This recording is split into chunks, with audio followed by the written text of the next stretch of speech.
नाथ बाबा संत आहेत. संत त्यांना म्हणतात ज्यांच्या अंकित भगवंत तेच खरे संत. अंकित याने भगवंत ज्यांचा दास झाला किंवा ज्यांचा दास आहे, ज्या दास होतो असे असणारे संत. आता मग दास झाले भगवान परमात्मा कोणाचे? नाथ बाबांच्या घरी. कस काय बरं? तुम्हाला माहीतच असेल, या अगोदर तुम्ही कीर्तन ऐकलेलंच असतील, नाथ बाबांचं चरित्र तुम्ही ऐकलेलं असेल. पहा, नाथ बाबांच्या घरी भगवान परमात्म्यानं काम केलं. द्वारकेची मूर्त, द्वारकेची मूर्त, द्वारकेची मूर्त एकनाथा घरी. द्वारकेची मूर्त, द्वारकेची मूर्त, द्वारकेची मूर्त एकनाथा घरी.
असे नाथ बाबा की ज्यांच्या घरी जगाच्या बापानं काम करावं, पाणी भरावं, कपडे धुवावे, चंदन उगाळावं असे असणारे नाथ बाबा.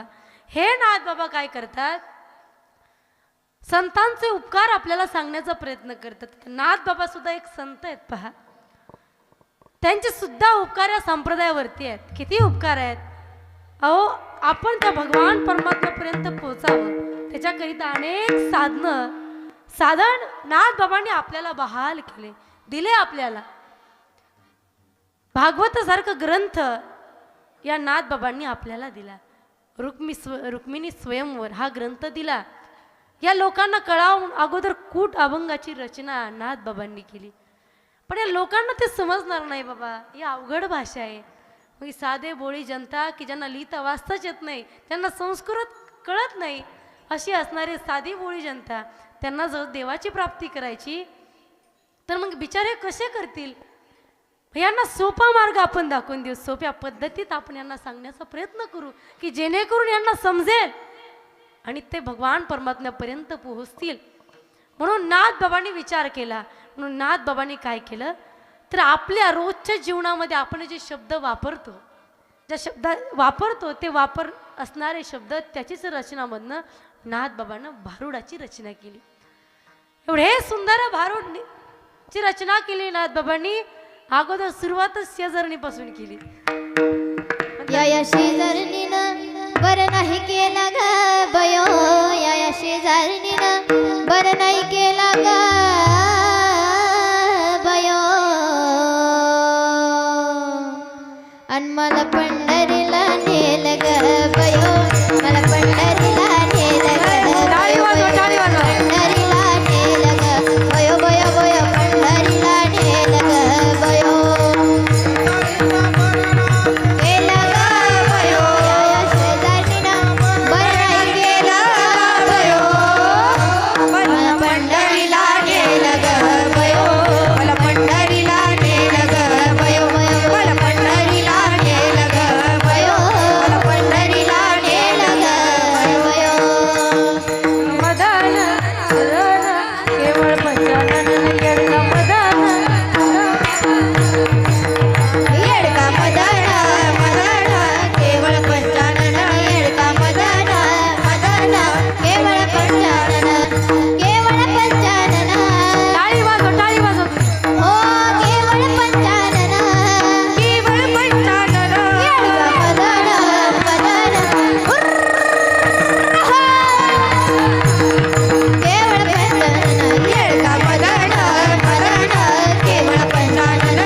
वाटलं ना ऐकू?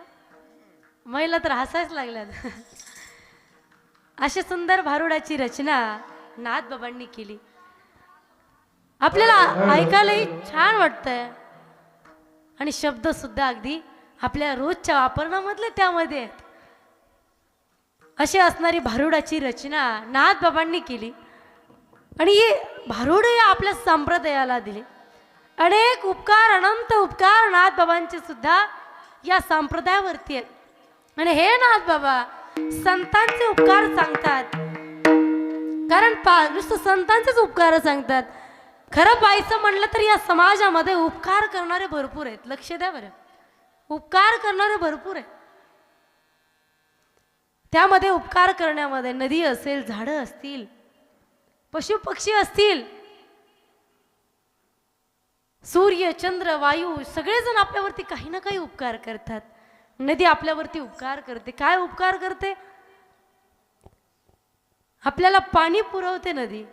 एवढंच नाही, झाडं जे वृक्ष आहेत, आपण जरी त्या झाडांना तोडलं तरी ते झाडं आपल्याला सावली देतात, आपल्याला ऑक्सिजन पुरवतात. आता आपण झाडाला तोडलं तर एका झाडाच्या जर सावलीखाली आपण उभा राहिलो जाऊन तर ते थांबून देत नाही, असं आहे का? थांबून देतं. ते आपल्यावरती उपकार करतं. वृक्ष आपल्यावरती उपकार करतात, आपल्याला फळं देतात, वनस्पती आपल्याला औषधं देतात. अशा पद्धतीनं या निसर्गामध्ये जे काही घटक आहेत ते पूर्ण घटक कोणत्या तरी उपकार आपल्यावरती करतात. प्रत्येक घटक आपल्यावरती काही ना काही उपकार करतच असतात. पण प्रत्येकाचे उपकार घेतले नाही, फक्त संतांचेच उपकार सांगितले. आता पहा, देवाचे सुद्धा उपकार संतांनी सांगितले नाही बरं, संतांचेच उपकार सांगितले. आता पाही, नदी उपकार करते, झाडं आपल्या उपकार करतात, गाय आपल्यावरती उपकार करते. काय उपकार करते? का आपल्याला दूध देते, तूप देते आपल्याला तिच्यामुळं दूध तूप खायला मिळतं. गाय आपल्यावरती उपकार करते, शेण देते, गोमूत्र देते. अशी असणारी गाय. हे सगळेजण उपकार करतात, पण यांचे उपकार कुठं मानले नाही का? यांचे उपकार हे करतात, पण यांच्या उपकारांना काही ना काहीतरी मर्यादा आहे. आता नदी आपल्यावरती उपकार करते, मान्य आहे, पण ही जी नदी आहे काय करते? त्याच्या नदीला सुद्धा मर्यादा आहे. आता समजा आपण वाळवंटामध्ये गेलोय, मग नदी म्हणते का बाबा तिथं खूप तहान लागते, मी येते तिकडून. किंवा एखाद्या गावामध्ये खूप भांडणं चालू आहेत, पाण्याची टंचाई आहे आणि पाण्यासाठी आमच्या महिला मंडळ भांडायचं म्हणलं, फक्त महिला मंडळाचे भांडणं बघावं. भांडणं ते चालू असताना ती नदीमध्ये का तुम्ही भांडू नका, मी तुमच्या गावाला ओळसा म्हणून तुमच्या गावात येते असं म्हणते का? नाही. ते पाणी पाहिजे ना, आपलं नदीपाशीच जावं लागेल, तेव्हाच ते पाणी आपल्याला भेटेल. नदी उपकार करते, पण त्याला सुद्धा उपकार करण्याला मर्यादा आहे. वृक्ष आपल्यावरती उपकार करतो, पण जिथे ऊन आहे तिथं मागे मागे थोडं नेतो आपण. जिथं सावली आपल्याला तिथं जावं लागतं तेव्हा ती सावली भेटते. वृक्ष उपकार करतो, पण त्याला सुद्धा मर्यादा आहे. गोमाता आपल्यावरती उपकार करते, आपल्याला दूध देते, पण ती दूध देते तिच्या बछड्याच्यामुळे, तिच्या पिलामुळे ती दूध देते. नाहीतर ती जी गाय सांभाळते ना त्याला सुद्धा लात मारायला कमी करत नाही. तिच्या उपकाराला सुद्धा मर्यादा आहे. या निसर्गामध्ये असतील जे कोणी उपकार करतं त्या उपकारावरती काही ना काही मर्यादा आहे. फक्त एकच घटक असा, एकच व्यक्ती असायची की संत, ते आपल्यावरती उपकार करतात. देव सुद्धा संतांनी इतके उपकार करू शकत नाही.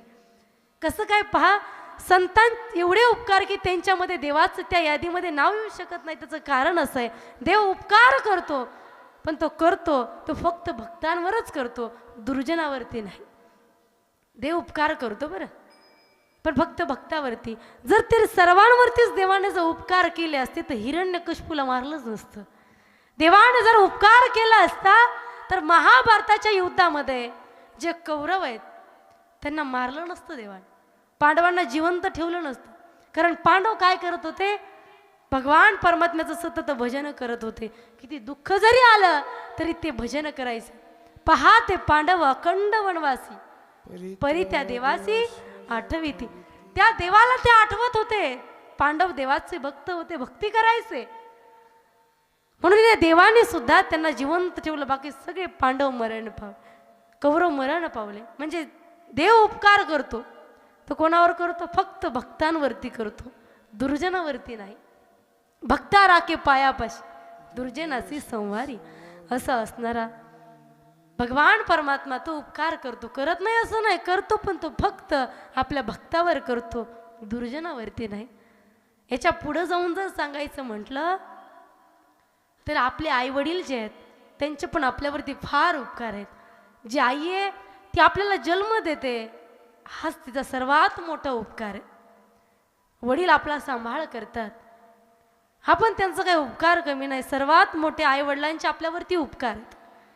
पण आई वडिलांचे उपकार नाही मानले संतांनी. का? आई वडील आपल्यावरती उपकार करतात, आई वडील प्रेम करतात, आपली माया करतात. पण एक सांगू, आई जी आहे ना ती आपल्या लेकराचंच प्रेम करते, त्याच्यावरच माया करते. एक जी आई आहे जे स्वतःच्या लेकराला जेवढा जीव लावते तेवढा जीव ती समोरच्या लेकराला, दुसऱ्याच्या लेकराला नाही लावू शकत. काहीतरी फरकेपणा त्यामध्ये असतो. आपल्या लेकराला जेवढा जीव ती आई लावते ना ते समोरच्या लेकराला लावू शकत नाही, लावतच नाही. म्हणून त्यांचे सुद्धा उपकार सांगितले नाही. त्यांच्यापेक्षा सुद्धा संतांचे उपकार महान आहेत. प्रमाणे पहा, केले उपकार सांगो काय, बापाला करी ऐसी माय, धर्मे त्यांच्या देखील पाय, दिले अखाया बाया दाना आणि आलो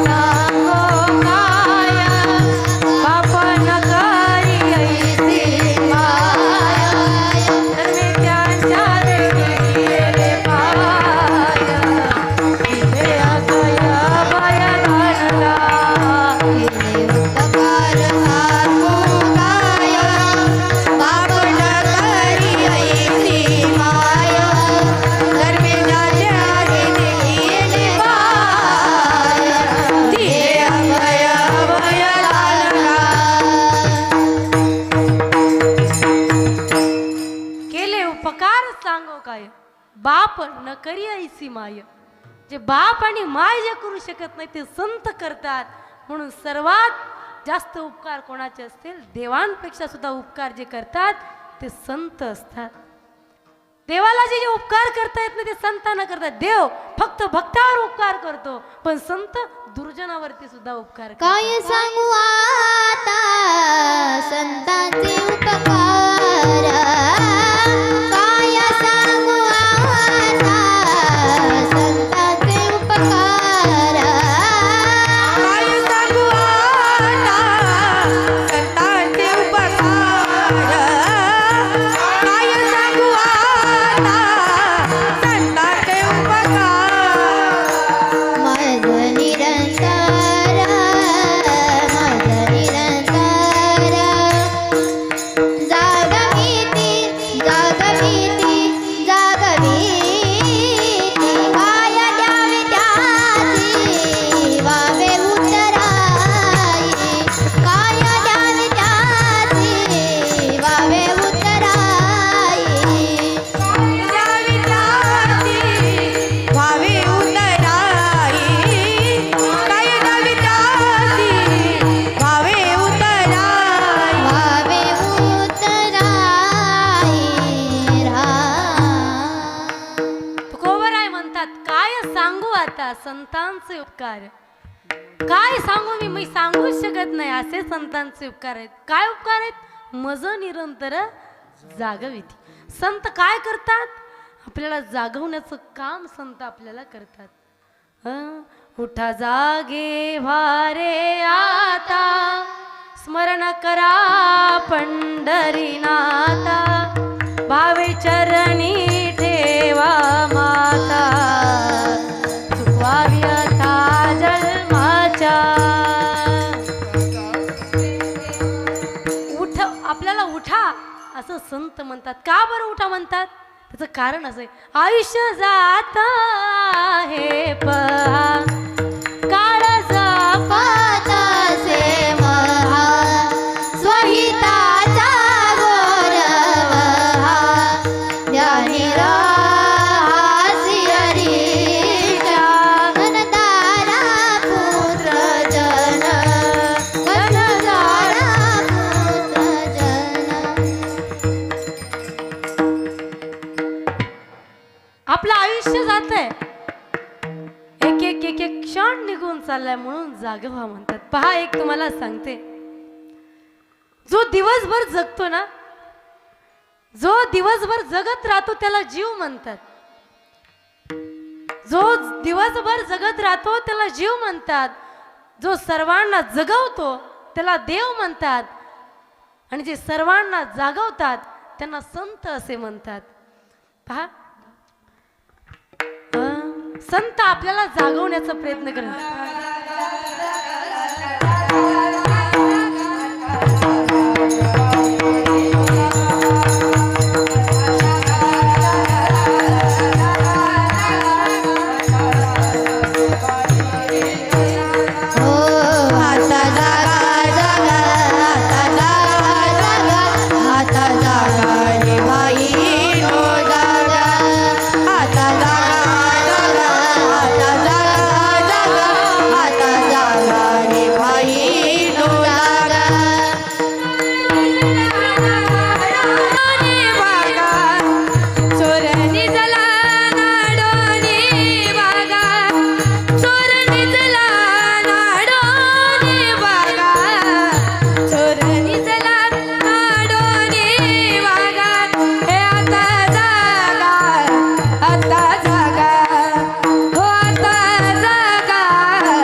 जागवण्याचा प्रयत्न करतात, जागायला सांगतात, जागवतात आपल्याला संत. हे संतांचे फार आपल्यावरती उपकार आहे बाबा. संतांचे उपकार सांगता येणार नाही असे संतांचे उपकार आहे बाबा. काय संतांचे उपकार आहेत? काय करतात संत? संतांचे उपकार नेमकं काय? आपल्याला जागवतात तर खरंच. जगजोगी जगजोगी जगजोगी जाग जाग बोलती. जगजोगी जगजोगी जाग जाग बोल. जगजोगी जगजोगी जाग जाग बोलती. जगजोगी जग जगजोगी जाग जाग बोलती. जागता जगदेवा राखा काही भाव. जगजोगी जगजोगी जाग जाग बोल. जगजोगी जगजोगी जाग जाग बोलती.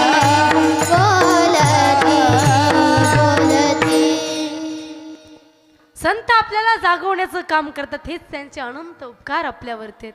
मग असे असणारे संतांचे उपकार, तेच उपकार शांतीचे सागर एकनाथ बाबा अभंगाच्या प्रथम चरणामध्ये संतांचे उपकार संतांचा उपकार हो. संतांचा उपकार संतांचा उपकार हा संतांचा उपकार संतांचा उपकार हा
एकनाथ बाबा सांगतात अभंगाच्या प्रथम चरणामध्ये, संतांचे उपकार सांगावया नाही पार.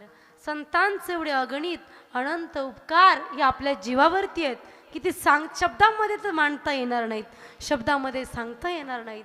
असे संतांचे आपल्यावरती उपकार आहेत. पहा, उपकार या शब्दावरती जर बोलायला गेलं तर खूप काही बोलता येईल, खूप काही सांगता येईल. उपकार जर म्हटलं, उपकार म्हणतात कशाला, उपकार काय असतात? पहा, एखादा तहानेने व्याकुळ झालेला व्यक्ती आहे, त्याला जर का आपण पाणी दिलं पिण्यासाठी तर आपण त्या व्यक्तीवरती केलेला काय आहे तो? काय काय उपकार. एखाद्या व्यक्तीला पाणी दिल्याच्या नंतर आपण त्याच्यावरती तो केलेला उपकार आहे. एखाद्या जत्रेमध्ये एखादं लहानचं लेकरू हरवलंय, त्या लेकराला जर त्याची आई आपण भेटवून दिली, त्या लेकराला जर त्याच्या आई पशी नेऊन दिलं, पोच केलं, तर आपण त्या मुलावरती आणि त्याच्या आईवरती आपण तो केलेला काय उपकार आहे. ह्याला उपकार म्हणतात. उपकार कशाला म्हणतात? एखादी गोष्ट दिल्याच्या नंतर ती परत भेटावं याची अपेक्षा न करणं त्याला उपकार असं म्हणतात. कशाला म्हणतात? आता समजा उपकार याला म्हणत नाही. एखादीच्या लग्नामध्ये, आता दुसऱ्याच्या लग्नामध्ये आपण जात असताना काहीतरी घेऊन जातो ना, आहेर जातो की नाही? जातो. काहीतरी आहेर घेऊन जातो आपण. मग आपण एखाद्याच्या लग्नामध्ये 5,000चा आहेर दिला. मग आपल्या मुलीच्या लग्नामध्ये कोण येत असताना आपण ज्यांना दिला त्यांनी आपल्या मुलीच्या लग्नात सुद्धा 5,000चा आहेर द्यावा, ही आपली इच्छा असते की नाही? द्यावा वाटतो की नाही? त्यांनी दिला पाहिजे बाबा, वाटतो ना? बोला काहीतरी, इकडे काय लग्न होत नाही का काय? हा, होतात ना? हा, मग बोलत चला थोडंफार. आपल्याला असं वाटतं अरे आपण त्यांच्या मुलीच्या लग्नात दिलं ना, आपल्या सुद्धा मुलीच्या लग्नामध्ये तेवढ्याच किमतीची वस्तू त्यांनी दिली पाहिजे. ह्याला उपकार म्हणतात का? याला देवाणघेवाण म्हणतात. याला उपकार नाही म्हणता येणार, याला देवाणघेवाण म्हणता येईल. उपकार त्याला म्हणतात एखाद्याला एखादी वस्तू दिली, परतीची बोली न करता केलेली मदत, त्याला उपकार असं म्हणतात. असे उपकार संत आपल्यावरती करतात. पण या जगामध्ये फिरत असताना असे काही घटक पाहायला मिळतात, त्यांच्यावरती उपकार जरी केलं ना त्याची फेड ते अपकाराने करतात. असे काही बरेच लोक आपल्याला समाजामध्ये बघायला मिळतात. पहा, पटवून पटण्यासाठी तुम्हाला एक उदाहरण सांगते. भजन करा, विठ्ठल विठ्ठल विठ्ठल विठ्ठल विठ्ठल विठ्ठल विठ्ठल विठ्ठल विठ्ठल. पहा, असे काही लोक की आपण त्यांच्यावरती जरी उपकार केले तर त्याची परतफेड ते अपकारानं करतात. तुम्ही हे कधी उदाहरण ऐकलं असेल माझ्या गुरुवारांच्या मुखारविंदातून. खूप गोड आणि खूप छान आहे, तुम्हाला कळेल सुद्धा असं उदाहरण आहे. पहा, आता आपण सर्व या ठिकाणी बसलेले शेतकरीच आहोत, आहे की नाही? शेतकरीच आहात. तर एका शेतकऱ्यानं काय केलं, तर नवीनच गोरी घेतली. गोरी माहित आहे ना? नवीनच गोरे घेतले. आता नवीन गोरे त्यांना कधी काही गाडीला झोपलेलं नव्हतं, काही नव्हतं, पण पहिल्यांदाच गाडीला झोपलं त्या व्यक्तीनं. त्या शेतकऱ्याने, त्या ग्रस्तानं त्या बैलांना गाडीला झोपलं आणि शेतामध्ये गेला. आणि जसं निघाला, आता वदाडक करतच निघाले. हा, असे अगदी असेच पळतच निघाले. कसे बसे शेतापर्यंत जाऊन पोहोचले. लक्ष द्या बरं, शेतापर्यंत ते गुरे पोहोचली. दिवसभर त्या गृहस्थानं शेतामध्ये काम केलं. काम केल्याच्या नंतर सायंकाळ झाली, घरी निघण्याची वेळ झाली. त्या व्यक्तीनं दिवसभर काम केलं ना, आता जायची वेळ झाली म्हणून गुरे गाडीला झुंपले आणि आता गावाकडं घराकडं निघायला लागले.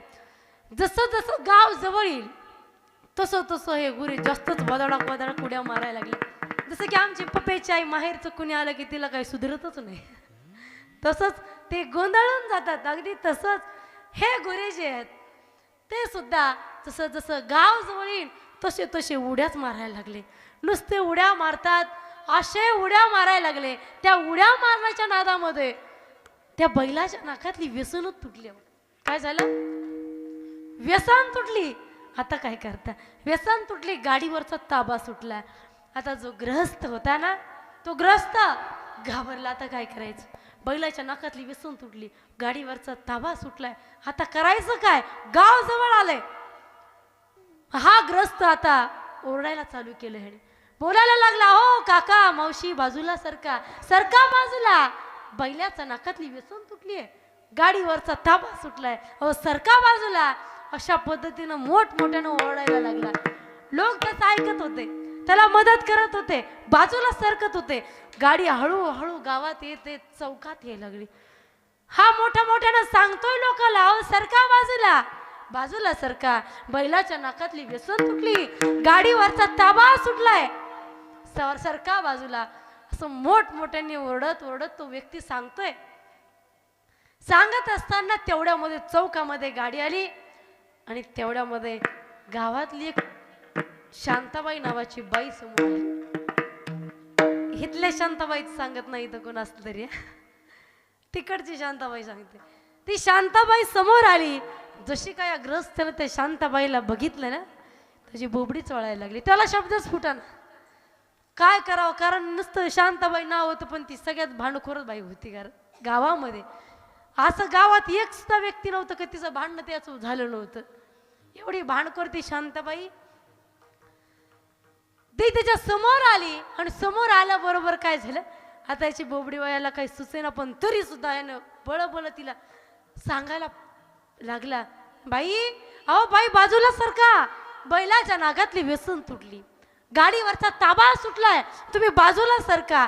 तुम्ही जर बाजूला सरकला नाही तर तुमच्या पायावरून गाडी जाईल, पाय वगैरे मोडल, तुम्ही बाजूला सरका. पण ही जरा शांताबाई आगावच होती, ऍडव्हान्स मध्ये होती ही शांताबाई. ती काय म्हणते, तू किती मला मागं सरक, किती मला जा म्हण तरी मी जाणार नाही. तिनं तर का आता तिनं का डोक्यावर तिच्या पदर होता, तिनं डोक्यावरचा पदर काढला आणि कमरेला खावला. बांगड्या होत्या, बांगड्या अशा मागं केल्या. आता म्हणते, रस्ता काय तुझ्या, हुशार आहेत की तुम्ही. ती म्हणते, रस्ता काय तुझ्या, हा जरा जोरात. अशी त्याला ती भांडायला लागली. याला तर काही सुचे ना, कारण ती भांडखोर शांताबाई. ती म्हणते, येऊ दे गाडी, मोडू दे पाय, होऊ दे जे व्हायचं ते होऊ दे, बघून घेते काय होईल ते. शांताबाईला काय भांडायला खूप मजा येशी तिला. ती सांगत होता, ग्रस्त बाजूला सरका, बैलाच्या नाकातली व्यसन तुटली, सरका बाजूला. पण ती म्हणते, येऊ दे तुझी गाडी, बघतेच माझ्या पायावरून कशी जाते. मग काय शांताबाई बाजूला सरकायला तयारच नाही. तेवढ्यामधनं गाडी आली आणि जशी गाडी आली पायावरून गेली, पाय कडकन मोडला. आता या शांताबाईने कुठं जावं, दवाखान्यात जावं की नाही, नाही नाही, ती पोलीस स्टेशन मध्ये गेली.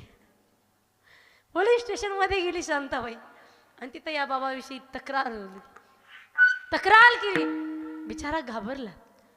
आता म्हणाला, अरे उभी आयुष्यामध्ये या पोलीस स्टेशन मध्ये गेलो नाही, तक्रार झाली नाही, आता उद्याच्याला कोर्ट जे आहे ते कोर्टामध्ये जावं लागेल, त्याची पायरी मला चढावी लागेल.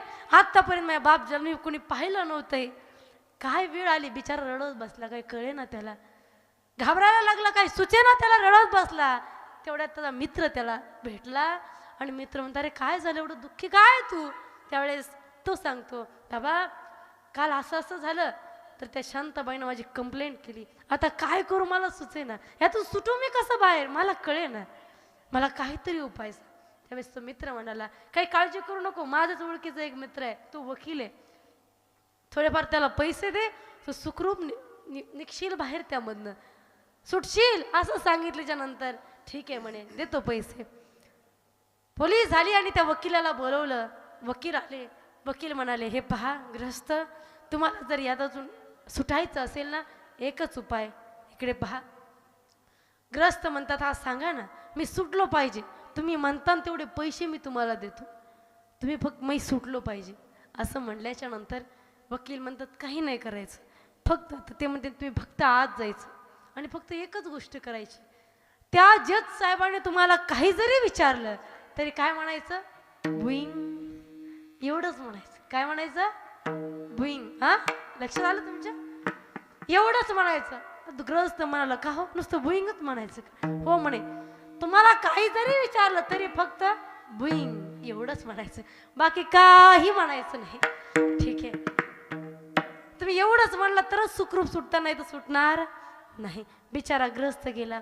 एका कस्टडीमध्ये तो ग्रस्त, एका कडघऱ्यामध्ये ती शांताबाई. आता काय जज साहेब प्रश्न विचारायला सुरुवात केली. ग्रस्ताला प्रश्न विचारतात, का हो बाबा आपलं नाव काय? ग्रस्त म्हणतोय भुईंग. आपल्या वडिलांचं नाव काय? ग्रस्त म्हणतोय भुईंग. आपलं गाव काय? भुईंग. ग्रस्त म्हणतात, अरे नेमका मेळ काय, नुसतं सगळेच भुईंग काय? काही का असे ना, काल काय झालं? ग्रस्त म्हणतो भुईंग. ही शांताबाई कोण? भुईंग. काहीच माहित नाही. जज साहेबाला कळेना नेमकं हे काय होतंय. शांताबाईची तर मग तळपायाची आग मस्तकालाच गेली. शांताबाई आता तापली आणि शांताबाई म्हणते, जज साहेब अहो काय हे, काल हा मुर्दा म्हणत होता. अगं शांताबाई बाजूला सरक, बैलाच्या नाकातली व्यसन तुटली, गाडीवरचा ताबा सुटलाय, चाक जर पायावून गेलं तर पाय मोडेल, सरक बाजूला, असं मला म्हणत होता. आणि आज मुर्दा नुसतं भुईंग भुईंगच करायला लागला. असं म्हणल्याच्या नंतर जज साहेबांच्या लक्षात आला, रे चूक ह्या गृहस्थाची यात काहीच नाही, चूक ह्या बाईची. कारण तिनं स्वतःच्या तोंडानं सांगून टाकलं होतं. चूक कोणाची आहे? या बाईची चूक आहे. म्हणून काय, त्या बाबाला सुखरूप सोडून दिलं आणि हिला टाकलं. आणि ही असणारी शांताबाई अडकली, बिचारा सुटला. हे आनंदातच उड्या मारतच घरी आला. एवढा आनंद झाला त्याला, आनंद एवढा झाला, घरी आला. बायकोला पहिला म्हणाला, कुरडई भाबडी भाजी पापडी काय असतं ते कर, सगळंच गोड गोड पदार्थ बनव असं सांगितलं. आणि काय सांगितलं, बायकोने पण आनंदात बनवलं, कारण नवरा सुखरूप आला आपला. मग काय सगळे पदार्थ बनवले, खूप सुंदर आनंद झाला. आणि आता बसला खायला. सुंदर पद्धतीचे अनेक प्रकारचे भजे बनवले होते. कोण म्हणते भोपळ्याचे भजे, पालक, असे अनेक प्रकारचे भजे असतात ना, कांदा भजी, सगळेच बनवलं होतं. बिचारा आनंदाने खात होता. खात असताना तेवढ्यामध्ये एक घास तोंडात घातला आणि तेवढ्यामध्ये वकील समोर आला. आता सुखरूप बिचारा सुटला. हे उपकार कोणाचे? वकिलाचे. हा बिचारा खात होता. खात असताना वकील समोर आला. आणि जसं वकील समोर आला त्याचबरोबर वकील म्हणतात, का हो ग्रस्त सुखरूप सुटलात? हो म्हणे. मग आता आमच्या पैशाचं काय? बिचारा ग्रस्त म्हणतोय भुईंग. पहा, म्हणजे यातून मला तात्पर्य सांगायचं एवढं. आता जो वकील आहे, वकील जो आहे त्यानं काय केलं, त्या ग्रस्तावरती उपकार केला. कोणता उपकार? त्याला सुखरूप सोडण्याचा उपकार ह्या वकिलानं त्या ग्रस्तावरती केला. पण त्या ग्रस्तानं काय केलं? उपकाराची फेड अपकारानं केली. कळलं का तुम्हाला? हे उपकाराची फेड अपकारानं केली. असे या समाजामध्ये बरेच लोक पाहायला मिळतात. काही लोक असे असतात की उपकारावरती उपकार करतात, काही लोक असे असतात की उपकाराची फेड अपकारानं करतात. पण संत हे असे, ते उपकारावर तर उपकार करतातच, पण जे अपकार करतात ना त्यांच्यावर सुद्धा उपकार हे संत करतात. पहा, पटवून देण्यासाठी तुम्हाला सांगते, आपल्याला सर्वांना माझ्या माऊलींचं चरित्र तर सर्वांनाच माहिती आहे. संत काय करतात? उपकारावर अपकारावर सुद्धा उपकार करतात. लक्ष द्या बरं, गोड आहे. पहा, माझे माऊली लहान होते, 4 भावंड होते, लहान होते आणि असणारे सिद्ध बेटाच्या काठी राहत होते. इंद्रायणीच्या काठी सिद्ध बेटावरती राहत असताना रात्रीच्या वेळेस आई वडिलांनी ह्या 4 भावंडाला सोडून गेले होते. परके झाले होते एकाच रात्रीमध्ये, काहीच नव्हतं. आता पहा, एखाद्या लहान लेकराची आई जर त्याला सोडून फक्त बाजाराला गेली ना तर त्या लेकराला राहत नाही. बेचैन होतं ते लेकरू. पण ज्यांना आई आणि बाप दोन्हीही आधार नाही, असे असणारे आई वडील त्या लेकरांना नव्हते. 4 जण होते, लहान होते, वय लहान होतं, आई वडिलांचा आधार नाही. त्याच रात्री त्या लेकरांना परक केलं, आई वडील निघून गेले. असे असणारे गावातलं कोणी बघत नव्हतं. सिद्ध बेटावरती राहत होते, इंद्राणीच्या काठावर खेळायचे. असे असणारे हे लहानसे भावंड, माझे माऊली असतील, निवृत्ती दादा असतील, सोपान काका असतील, मुक्ताबाई तर अगदी लहानच होत्या. पण आई वडिलांचा आधार संपला होता, कोणीच त्यांच्यासोबत नव्हतं. हो, काय त्यांची परिस्थिती होती, खायला नीट अन्न त्यांना मिळू देत नव्हते, काहीच त्यांच्याकडे नव्हतं. हो, लोक त्यांना हिनवत होते, संन्यासाचे काटे म्हणून त्यांना हिनवत होते. अशी परिस्थिती त्यांच्यावरती निर्माण झाली होती. कुणी त्यांच्याकडे नीट बघत नव्हतं. लहानशे होते. अहो लहान लेकरू, त्याला सगळ्यात जास्त गरज असते ती फक्त आई आणि वडिलांची. पण तोच आधार संपला होता, तो आधारच त्यांच्यापाशी नव्हता. असे असणारे माझे माऊली असतील. आई वडील नाही. आई वडिलांनी त्याग केला, सोडून गेले. आता कोणाकडे पाहायचं? समाज तर आपला स्वीकार करत नाही, समाज बघत नाही आपल्याला, समाज नीट अन्न देत नाही खाण्यासाठी. मग काय करायचं? पण आई वडील गेल्याच्या नंतर हे 4 भावंड 4-5 दिवस उपवाशी राहिले. पण माणूस मायबाप किती दिवस उपवाशी राहील? ही पोटातली आग शांत बसू देत नाही बरं. लहानशी मुक्ताबाई होते आणि आता जगाची माय. माझे माऊली आता भूक लागली असेल म्हणून 5व्या दिवशी 5 दिवस 4 भावंड उपवाशीच होते. आई नाही, वडील नाही, कुठे असतील, कुठे गेले याच्या दुःखामध्ये 4 दिवस काही खाल्लं नाही. पण आता पोटातली आग शांत बसू देत नाही म्हणून माझ्या जगाच्या माईनं आता झोळी घ्यावी आणि आळंदीमध्ये जावं आणि भिक्षा मागावी. काही व्यक्ती असे होत्या, काही स्त्रिया अशा होत्या की अगदी माऊलींना अगदी अंतकरण भरून पाहायच्या, डोळे भरून पाहायच्या आणि माझ्या माऊलींना भिक्षा द्यायच्या. माझ्या माऊलींना जाव प्रत्येकाच्या दारामध्ये आणि म्हणावं, भिक्षा दे माय, आई भिक्षा दे माय थोडी, असं म्हणावं. पण काही स्त्री अशा होत्या, अरे तू संन्यासाच्या घरट्या, तुझी पात्रता आहे का मला आई म्हणण्याची? अशा काही स्त्रिया माझ्या माऊलींना म्हणायच्या आणि माझे माऊली जात होते, झोळी घेऊन जायचे. काही स्त्रिया देत होत्या हो, पण काही स्त्रिया देत नव्हत्या. रागानं बघायच्या, वर भवाळी करायच्या, रागानं पाहायच्या, वट पुटपटायच्या, काहीतरी शिव्या द्यायच्या, पण भिक्षा देत नव्हती, भिक्षा देत नव्हते. भिक्षा म्हणून काही कचरा टाकायचा हो माझ्या माऊलींच्या झोळीमध्ये. पण हे सगळं सहन करत, अशा सगळ्या प्रकारची शिदुरी घेऊन, भिक्षा घेऊन माझे माऊली अगदी जड अंतकरणातून सिद्ध बेटाकडे निघाले आणि इंद्रायणी माईला पाहिलं. मायबाप त्यांच्याशिवाय आधार कोणाचा होता? कोणाचाच आधार नव्हता हो त्यांना. आई नाही, वडील नाही, तेवढीची इंद्रायणी माता होती. पाहावा माऊलीनं, आणि त्या इंद्रायणी मातेला पाहता क्षणी माझ्या माऊलींच्या डोळ्यामध्ये घडकण अश्रू यावेत. माझ्या माऊलीने रडावं, लहानशी माऊली इंद्रायणी मायकडे बघावं आणि रडावं. आतापर्यंत आई वडील गेल्याच्या नंतर इंद्रायणी मातेनंच माझ्या माऊलीचा सांभाळ केला. माऊलीनं पाहावं आणि रडावं. डोळे डोळे भरलेले होते, पुसत होते आणि तेवढ्यामध्ये माऊलींच्या लक्षात आला, रे आपल्या झोळीला कोणतरी ओढतंय. माऊलीनं डोळे पुसले, पाहतात तर कोण? पाहतात तर लहानशी लेकरं ज्ञाना म्हणून माझ्या माऊलीची झोळी ओढत होती. माझ्या माऊलींचा जीव कासावीस होत होता. त्या झोळीतलं जे मिळालेली जी भिक्षा आहे ती सांडू नये का? माझी लहानशी मुक्ता आहे, तिला भूक लागली, 4 दिवस झालं उपवाशी आहे, तिला खाण्यासाठी काहीच भेटलं नाही. तेवढी भिक्षा भेटली, तेवढी तरी माझ्या मुक्ताईला भेटावी खाण्यासाठी. याच्यासाठी माऊलींचा जीव कासावीस होत होता. कशी बशी त्या मुलांकडून सुटका माझ्या माऊलींनी केली. माऊली जायला निघाले.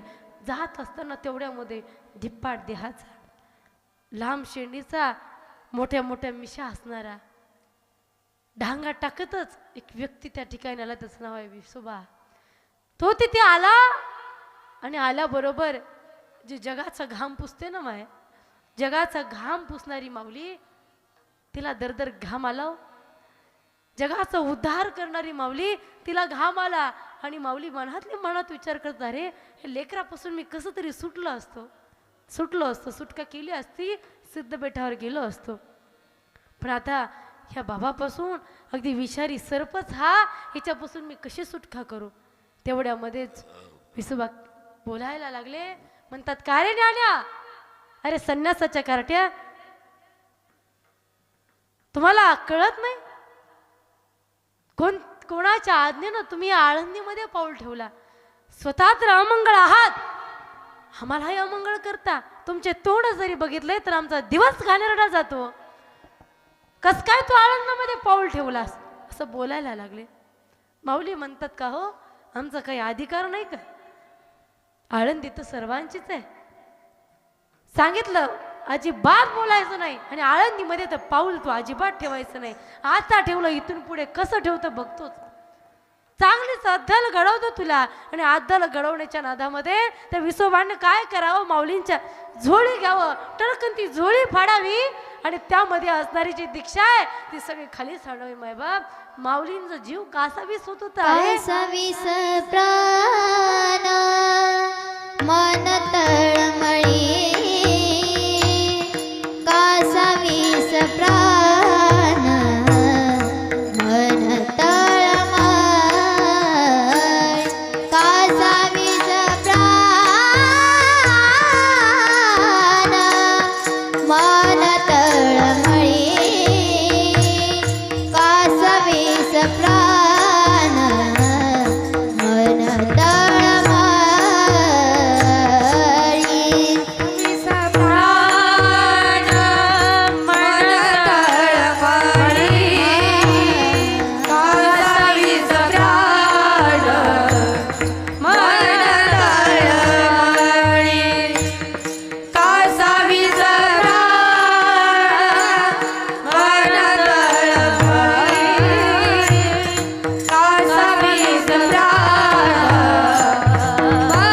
कासावीस माऊलींचा जीव कासावीस होत होता.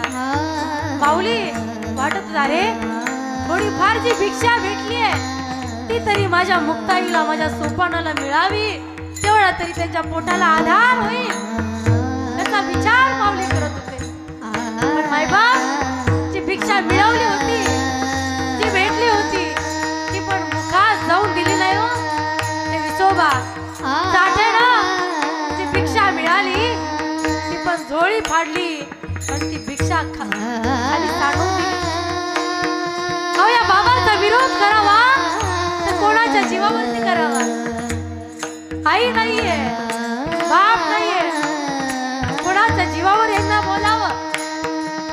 मायबाप हे दृश्य पाहून धरणी माय दुमंगली होती आकाश फाटलं होतं.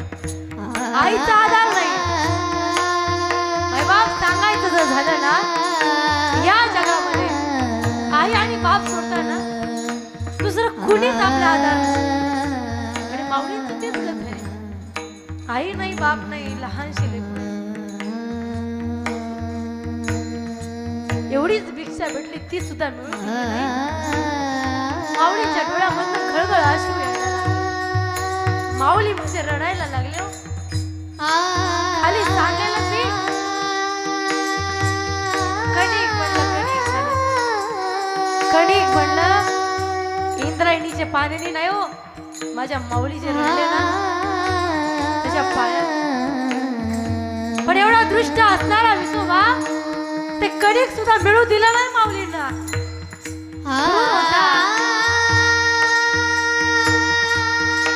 ते कणिक सुद्धा पायानं ते मातीमध्ये चिरडलं.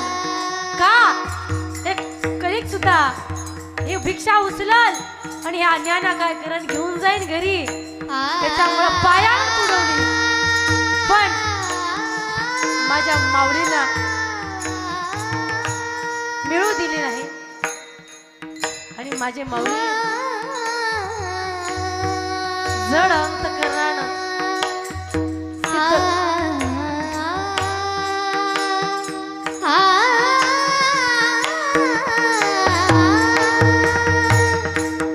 जड अंतकरणानं माझे माऊली सिद्ध बेटाकडे जायला निघाले. तिथं गेले पाहतात मुक्ताई वाट बघत होती. अरे ज्ञानदादा आता येईल नंतर येईल पाहत होते. बंद करतात आणि दाखवत नाहीत. पण ही जी मुक्ताई आहे लहान आहे पण सर्व काही कळतंय. मुक्ताई माता ज्ञानदादाला म्हणतात दादा ताटी उघड. काय झालं तू असं का बसला? भिक्षा भेटली नाही का? मी तुला मागणार नाही. तू नाही आणली ना नको खायला मला. मी हवेवरती जगेल नाही तर इंद्रायणी मातेचं पाणी ते पाणी पिऊन मी जगेल पण तुला मी खायला मागणार नाही. तू असं बसून रडू नकोस असं मुक्ताई माता सांगतात. पण माझे माऊली काही ताटी उघडत नाही. मग माझ्या मुक्ताईनं म्हणावं, उपदेश करावा, सांगावं, जगाने कितीही त्रास दिला ना तरीही आपण तो त्रास सहन करावा. योगी पावन मनाचा, सहाय अपराध जनाचा. दादा, आपण एक योगी आहात. या समाजानं आपल्याला कितीही त्रास दिला ना तरी आपण तो सहन करायचा. मला यातून सांगायचंय, हो मी सांगितलं तेवढे शब्द कमी पडतात. काय चरित्र असेल, ऐकायला कसं वाटतं. पण ज्यांनी भोगलं, सहन केलं स्वतःच्या जीवनामध्ये, अन्न ज्यांना खाण्यासाठी मिळालं नाही असे असणारे माऊली, ज्या विसोबा चाट्यानं माऊलीनं अन्न मिळू दिलं नाही, त्या विसोबा चाटेचं विसोबा खेचर केला. एवढंच नाही तर नामदेवराय जे आहेत त्यांचं गुरु बनण्याचं भाग्य हे विसोबा खेचरांना माऊलींना दिलं. आणि ग्रंथामध्ये नाव विसोबा खेचरांचं अमर झालं. त्याचं कारण फक्त संत आहेत. माझे माऊली एक संत आहेत आणि माऊलीनं हा उपकार विसोबा खेचरांवरती केला आणि नामदेवरायांचे गुरु हे विसोबा खेचर झाले. मला यातून सांगायचं एक गोष्ट की बाबा, संत जे आहेत जगाला किती त्रास देऊ दे पण त्याच्यावरती उपकारच करणार, कारण त्यांचा जन्मच जगाच्या कल्याणाकरिता झालेला आहे. पहा,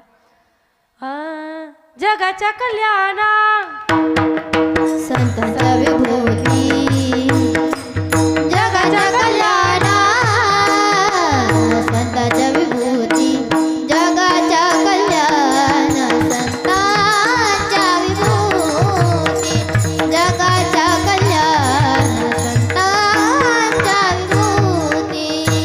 ओ जगाच्या कल्याणा संतांच्या विभूती, जगाच्या कल्याणा संतांच्या विभूती, जगाच्या कल्याण संतांच्या विभूती,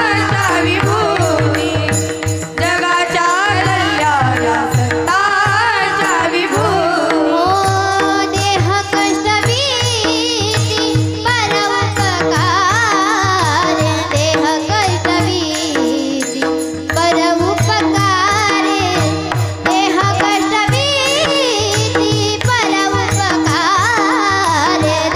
कष्ट भीती परोपकार, देह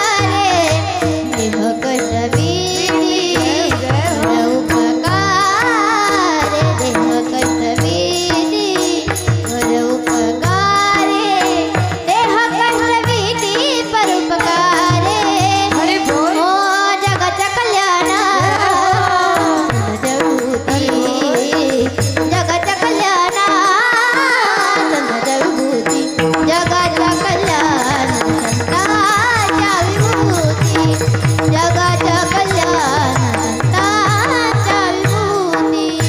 जगाच्या कल्याण संतांच्या विभूती, जगाच्या कल्याण संतांच्या विभूती, संतांच्या विभूती, संतांच्या विभूती. जगाच्या कल्याणा संतांच्या विभूती. संत हे जगावरती जगानं कितीही त्रास देऊ दे त्यांच्यावरती उपकारच करणार.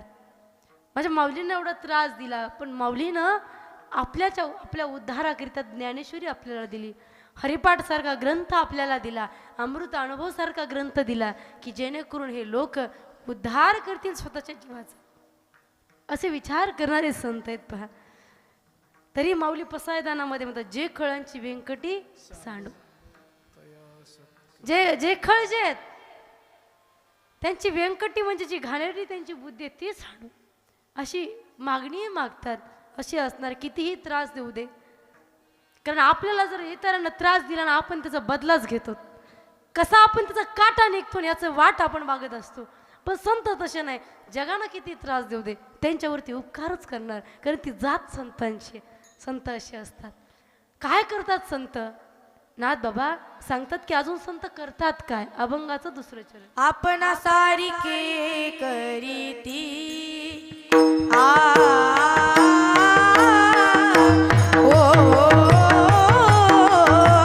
आपण सारिके करीती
बाबा अभंगाच्या दुसऱ्या चरणामध्ये सांगतात की संत करतात काय आपणा सारी करीती याती कुळ नाही चित्ती. संत शरण आलेल्या साधकाला स्वतःसारखं बनवतात. मग तो कोणत्या जातीचा आहे, धर्माचा आहे, कोणत्या रंगाचा आहे, रूपाचा हे पाहत नाही. ते स्वतःसारखं बनवतात, स्वतःचा अधिकार त्याला देऊन टाकतात.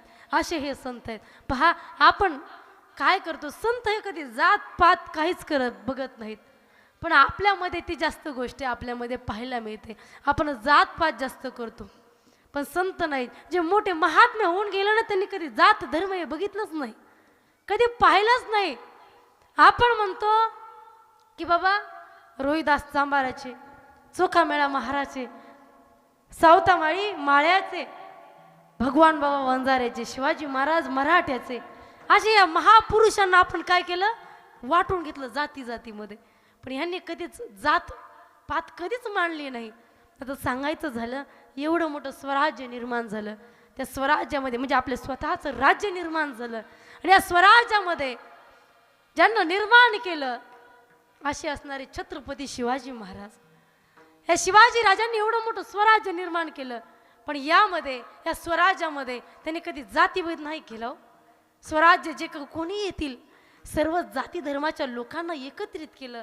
सगळ्यांना एकत्रित करून शिवाजी महाराजांनी या स्वराज्याची उभारणी केली, हे स्वराज्य निर्माण केलं. म्हणतात ना पहा, 18 पगड जाती 16 सारा समाज मराठमोळा. सारा समाज मराठमोळा. हातावर ठेवून डोळा, एका जागी केला गोळा. तर ठेवून डोळा, एका जागी केला गोळा. प्रथम पाहिला शिरज कवला जिजाऊ चरणावरी ग. प्रथम पाहिला शिरज कवला जिजाऊ चरणावरी ग. बाई माझा ग शिवबराजा ग बसला घोड्यावरी. बाई माझा ग बसला घोड्यावरी. शिवबराजा ग बसला घोड्यावरी. बाई राजा ग बसला घोड्यावरी. शिवबराजा ग बसला घोड्यावरी. बाई राजा ग बसला घोड्यावरी.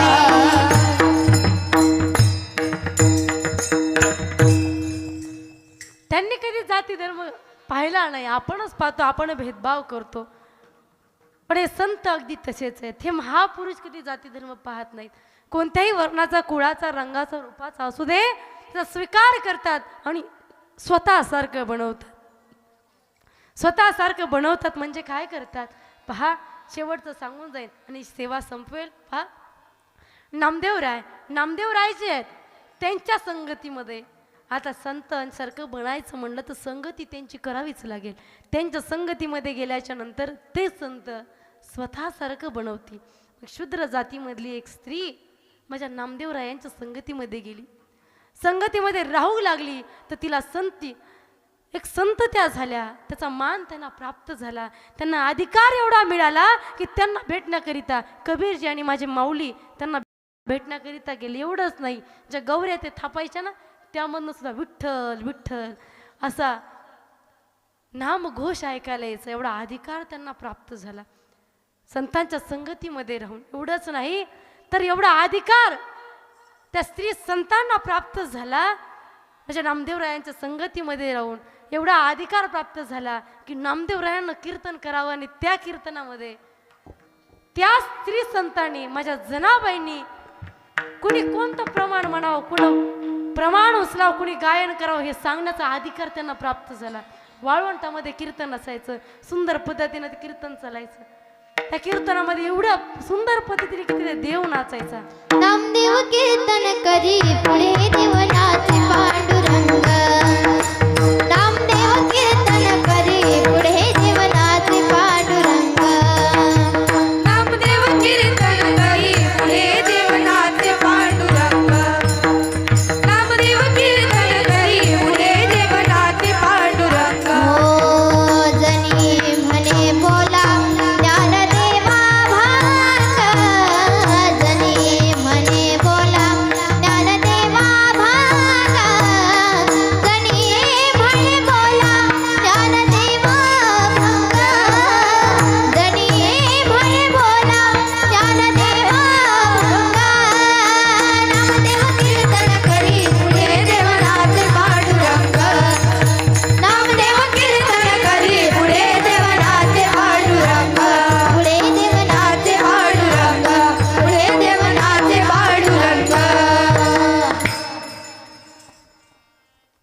अशा असणारे संत जे की कुणी पण येऊ त्यांना स्वतःसारखं बनवतात. पुराणामध्ये एक असं उदाहरण आहे, वाल्या कोळी आपण ज्याला म्हणतो, की त्याच्या इतकं पाप आपण सुद्धा केलेलं नाही. एवढा पाप करणारा हा वाल्मिक असे असणारे, त्यांच्या इतकं कुणीच माणूस मारलं नसेल. एवढे लोक त्यांना मारले, पण एका संतांच्या संगतीमध्ये ते गेल्याच्या नंतर त्यांना सुद्धा एवढा अधिकार प्राप्त झाला की रामप्रभू जन्माला यायच्या अगोदर रामायण लिहिलं, आणि ते रामायण जसं लिहिलं त्याप्रमाणे जगाच्या बापाला वागावं लागलं. ही ताकद संतांच्या संगतीमध्ये गेल्याच्या नंतर भेटते. आणि ते का भेटते? कारण ते स्वतःसारखं बनवतात. वाल्या होता, वाल्याचा वाल्मिक ऋषीच करून टाकला. ब्रह्महत्या राशी पातके अपारा, ब्रह्महत्या राशी पातके अपारा, ब्रह्महत्या राशी पातके अपारा, ब्रह्महत्या राशी पातके अपारा, वाल्मिक किंकारा वादे केला, वाल्मिक किंकारा वादे केला, ब्रह्महत्या राशी पातके अपारा, ब्रह्महत्या राशी पातके अपारा, पातके अपारा, पातके अपारा. संत जे आहेत काय करतात? स्वतःसारखं बनवतात. असे असणारे संत आपणा सारिके करीती याती कुळ नाही चित्ती. बरं, ते स्वतःसारखं बनवतात. मी मगाशीच तुम्हाला म्हणाले, जी आई आपल्या लेकराला जन्म देते, जन्म देणारी जी आई आहे त्या मुलाला ती स्वतःसारखं बनवू शकत नाही. कोणतीही गोष्ट असू दे, कोणत्याच गोष्टीनं ती बनवू शकत नाही. काहीतरी वेगळंच निघतं ते कार्ट. ही आई वेगळी असते, ते लेकरू वेगळं असतं, बनवू शकत नाही. आईला जे करता येत नाही ते संत करतात. येणाऱ्या साधकाला स्वतःसारखं बनवतात. आपण सारिके करीती याते कुळ नाही चित्ती. बरं, एक साधक आला आणि साधक म्हणाला का हो संत काय करतात? संत काय करतात? काय त्यांचं स्वतःसारखं बनवतात. बरं, स्वतःसारखं बनवतात, त्यांच्याकडं बनवण्यासाठी काय आहे त्यांच्याकडं? त्यावेळेस एकनाथ बाबा सांगतात काय आहे त्यांच्याकडे. अभंगाचं पुस्तक.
वसे दुजे पण तेथे नसे. त्या संतांच्या अंतकरणामध्ये दया वास करते. दुजं पण त्यांच्या ठिकाणी नाहीच, परखे पण नाही. जो कोणी येईन त्याला जवळच करणार, त्याला उद्धाराचा मार्गच दाखवणार, असे हे संत आहेत. संत कसे आहेत? उद्धार करतात. उद्धार करतात, देवापर्यंत आपल्याला पोहोचण्याचं काम हे संत आपल्यावरती करतात. असे असणारे संत. अजून संत कसे आहेत? उदारपणे उदार. एका जनार्दनी निर्धार. संत दया तर त्यांच्या अंत करणार आहेत. नुसती दयाच नाही तर ते उदार आहेत, अंतकरणाने उदार आहेत. जे ज्ञान कोण देऊ शकत नाही ते संत देतात. ते ज्ञान आपल्याला प्राप्त करून देतात आणि त्या भगवान परमात्म्यापर्यंत जाण्याची जी मदत आहे ती मदत संत आपल्याला करून देतात. असे असणारे संत की त्यांचे उपकार हे शब्दात मांडणं शक्य नाही. म्हणून एकनाथ बाबा म्हणतात संतांचा उपकार सांगावया नाही, पर सांगताच येणार नाही असं हे संतांचे काय आहेत उपकार आहेत. एकदा सर्वांनी भजन करू.